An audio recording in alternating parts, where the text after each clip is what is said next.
Hi guys! Welcome back to my YouTube channel. This is Cecile. Kumusta kayong mga ka-anxiety ko dyan? Ito guys, quick video lang. Ano ba yung mga tips, yung mga paraan para magkaroon tayo ng recovery sa anxiety? Ako guys, dumanas ako ng mahabang panahon sa mga simptomas ng anxiety. Marami ang nabago sa buhay ko. Marami akong mga hindi nagawa, marami rin akong hindi napuntahan dahil sa pagkakaroon ng anxiety. Tumigil ang buhay ko guys dahil sa anxiety. Alam ko sa inyo guys ngayon na nanonood, alam ko nahihirapan kayo, pero ito guys yung maibabahagi ko sa inyo na napaka-importante na gusto kong i-share sa inyo. Ang unang-una guys, para magkaroon kayo ng recovery is magkaroon kayo ng education. Education tungkol sa anxiety.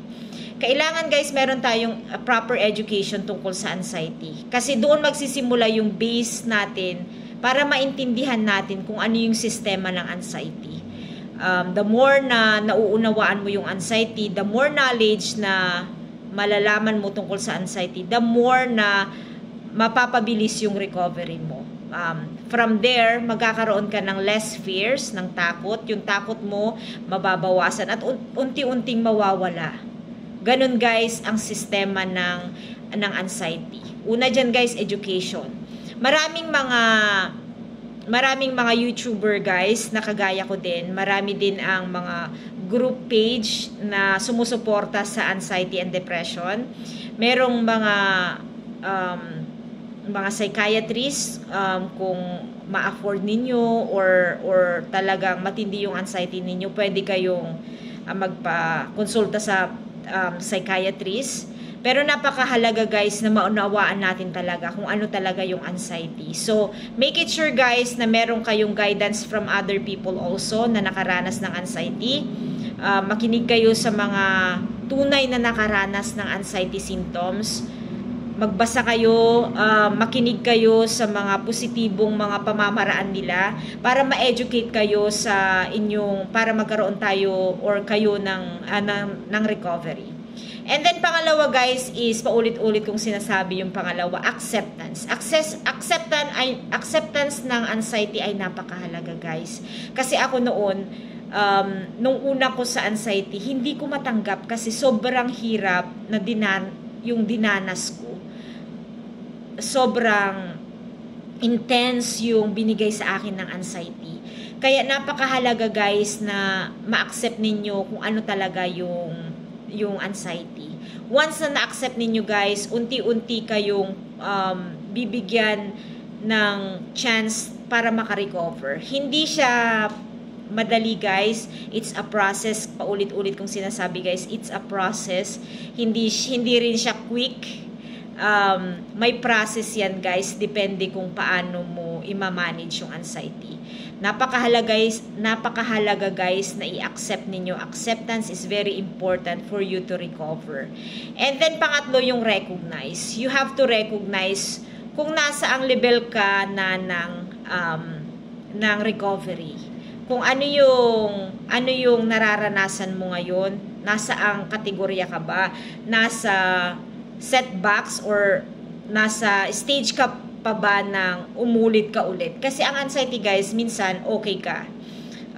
May mga taon na okay ka, may mga buwan na okay ka, and then may babalik siya.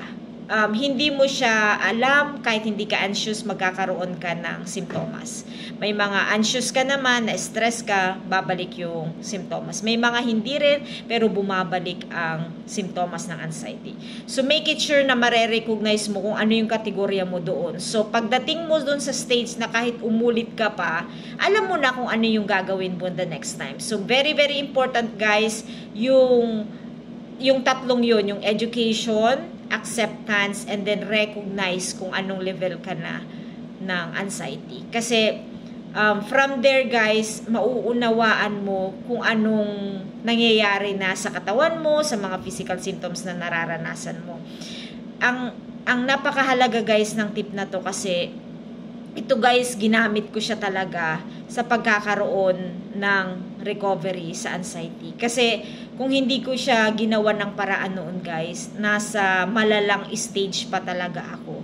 Sobrang hirap guys yung mga pinagdaanan ko nung unang-una ko sa anxiety. Meron guys yung mga time noon na paulit-ulit ako nag-check up, paulit-ulit akong pabalik-balik ako sa doktor. Yung pananakit ng ulo ko dati guys, sobrang intense na kahit mag-take ako ng gamot, hindi nawawala. Hindi ka mukha noon nung wala pa akong anxiety. Pag nag-take ka ng gamot, okay ka na. Pag nilagnat ka, trinangkaso ka, or sumakit yung nagkaroon ka ng migraine, nagkaroon ako ng migraine, nawawala pag nagtitake ako ng gamot. But anxiety, hindi siya umeepekto kung ano yung gamot na ibibigay sa'yo ng doktor. So, make it sure guys na you follow yung mga tips na binibigay ng kamukha namin na mga vloggers, kasi yun yung magiging basis ninyo for you to recover.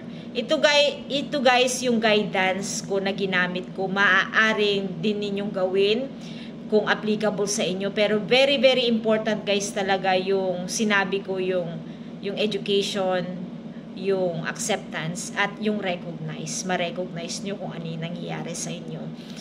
Ito guys, binabahagi ko talaga ito sa video ko para magkaroon kayo ng positibong kaalaman, positibong mindset para makarecover kayo.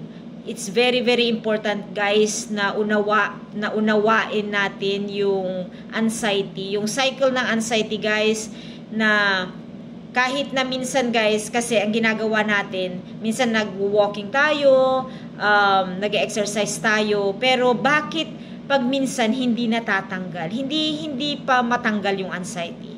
Because may process yan. It's a process that you have to accept, educate yourself, and then recognize kung ano yung anxiety. So, guys, napakahalaga guys ng mga tip na to, pero importante guys ang pananalig sa Diyos. Importante yung faith mo kay God na everything will be okay later on. Pagsubok lang to. Dumanas din ako dyan ng maraming simptomas na kagaya din ninyo. Hindi lang tayo yung nakakaranas guys. Maraming tao ang nakakaranas nito. Kaya huwag kayong mawalan ng pag-asa guys. Manalig kayo sa Diyos. I-educate nyo yung sarili ninyo tungkol sa anxiety.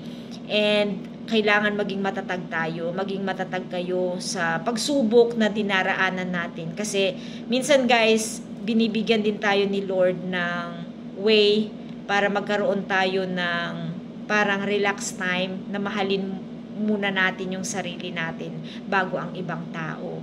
Kasi ang anxiety guys, ito yung parang wake up call din natin na maging aware na tayo sa sarili natin, especially yung mental natin. Kasi it's very important guys na magkaroon tayo ng proper mindset. Yung mental natin kailangan maging strong. Kasi dumaranas na tayo ng anxiety symptoms ngayon.